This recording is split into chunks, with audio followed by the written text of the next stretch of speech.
ഹരേ കൃഷ്ണ. ഓം നമോ ഭഗവതേ വാസുദേവായ.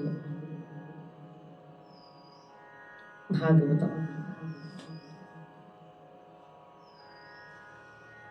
സകല മനുഷ്യരും കർമ്മം ചെയ്യുന്നത് സുഖമുണ്ടാകുവാനാണ് അല്ലേ? മനസ്സ് ഈശ്വരനോടടുക്കുമ്പോൾ സുഖമുണ്ടാകും. പക്ഷെ മനസ്സ് വിഷയത്തോട് അഥവാ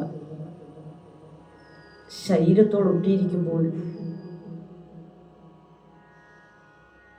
അവിടെ ദുഃഖമല്ലേ ഉണ്ടാകും.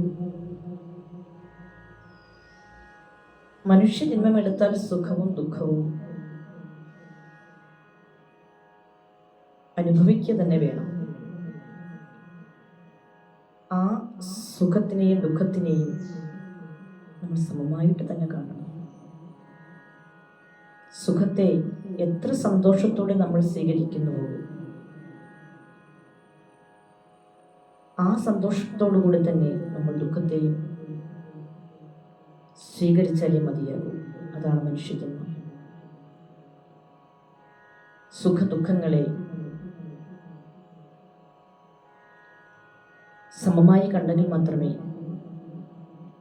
സുഖമുണ്ടാകൂ.